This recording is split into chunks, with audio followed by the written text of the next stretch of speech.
Ciwas minasang halo semuanya. Ya, lu pasti tahu VTuber mana yang opening yang bilang konnichiwa dengan bilang ciwas. Karena sebenarnya gue adalah fanboy dari Subaru. Oke, di beberapa video sebelumnya, gue sudah membahas mengenai VTuber di Indonesia. Dari membahas VTuber template, gue yang burnout nonton VTuber, hingga kebanyakan VTuber di imut di Indonesia.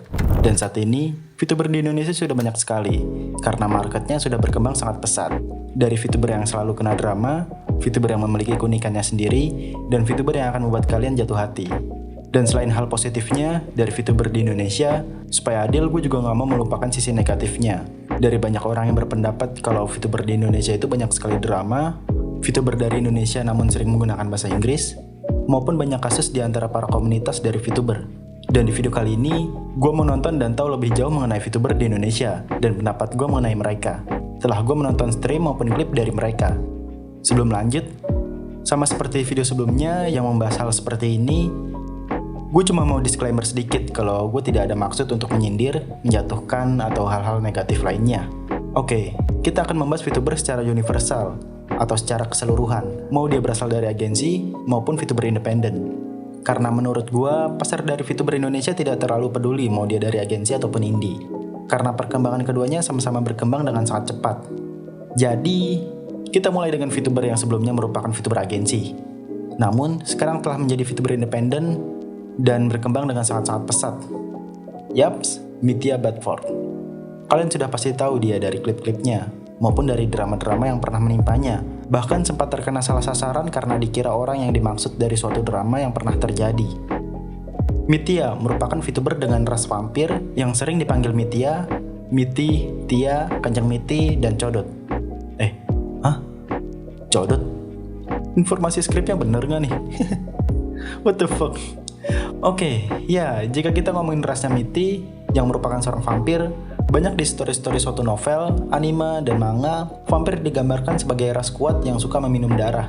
Dan vampir seperti memiliki sifat alaminya untuk membuat suatu masalah di suatu tempat tanpa diketahui oleh siapapun, dan banyak MC dari suatu anime yang harus menggali lebih dalam informasi untuk menemukannya.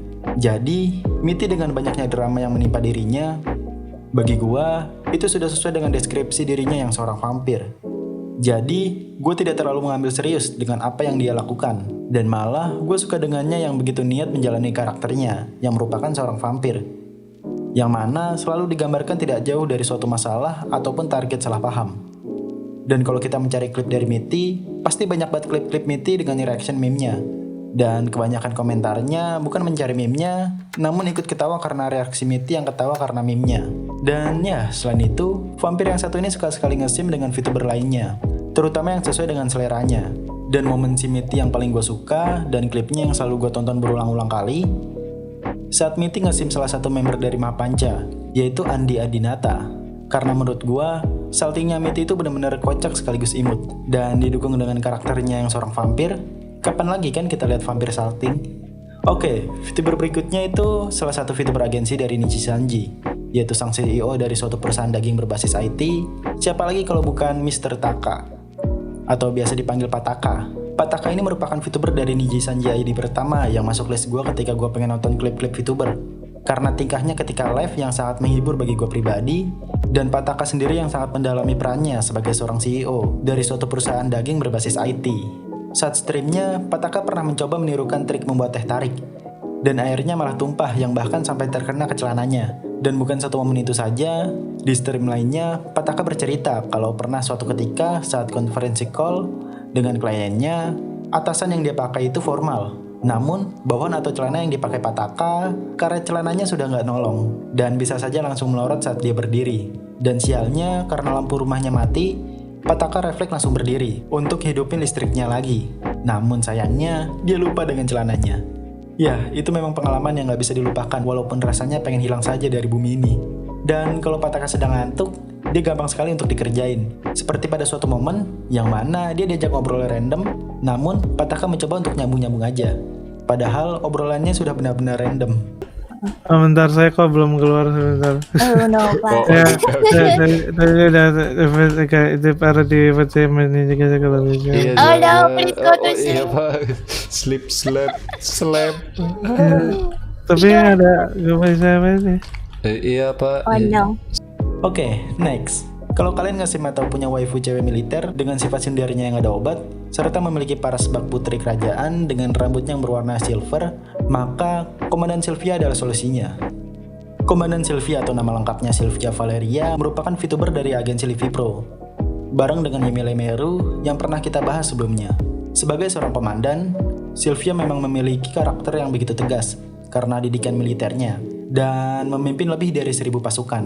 Tapi, bahkan di bionya pun dijelaskan bahwa walau memiliki sifat yang tegas, Komandan Sylvia suka sekali ngoleksi boneka-boneka lucu di kamarnya. Komandan yang satu ini memang perfect banget kalau mau dibilang sebagai military waifu. Dengan sifat tegasnya, namun sundir, apalagi saat dia menunjukkan sifat malu-malunya. Bawaannya pengen halalin aja. Wah. Oke, next. VTuber dengan nama Nia Redalion yang berasal dari agensi Mapanca. Jika kalian bosan dengan VTuber dengan tampilannya saja MILF, namun tak ada pendekatan layaknya seorang wanita dewasa, Mamania memiliki itu semua. Bukan cuma tampilan karakternya saja yang seorang MILF, bahkan cara pendekatannya ke penonton juga layaknya seorang MILF yang begitu menggoda. Dan bukan hanya ke viewersnya saja, Mamania bahkan selalu mengambil peran mama atau sensei setiap collab dengan member Mapanca lainnya. Namun selain itu, Mamania memiliki kebiasaan yang sebenarnya cukup banyak orang memilikinya, yaitu Mamania suka sekali mengumpulkan asupan-asupan dari sosial medianya, yang bahkan pada suatu stream free talk, Mamania bercerita kalau isi galerinya banyak sekali koleksi maupun asupannya. Namun sekali lagi, banyak orang yang memiliki kebiasaan ini juga. Mamania juga memiliki skill voice acting dan bernyanyi yang sangat bagus. Dan ketika Mamania menirukan suara Anya dari anime Spy X Family, menurut gue itu benar-benar mirip dengan Anya. Dan itulah beberapa VTuber Indonesia yang masuk list gue kali ini. Dan experience gue ketika menonton live serta klip-klip dari VTuber-VTuber Indo, gue rasa saat ini pasar VTuber Indonesia tidak kalah saing dari pasar internasional maupun Jepang. Dari segi kontennya, ya walaupun menurut gue masih ada beberapa persen yang template, namun bagusnya memberikan feel yang berbeda-beda. Serta tingkat kualitas karakter VTubernya yang semakin gila serta sangat-sangat detail. Itu gue suka banget. Dan masih banyak lagi. Karena list VTuber dari pembahasan pendapat gue VTuber Indo masih ada, jika video ini tembus 5.000 views atau setidaknya lebih dari 1.000 views, gue bakal bikin part 2-nya. Itu saja video kali ini. Terima kasih sudah menonton sampai akhir. Gue harap kalian tidak menganggap ini serius, karena di sini kita hanya bersenang-senang sambil membahas suatu hal yang menarik. Sampai jumpa di video berikutnya, and bye.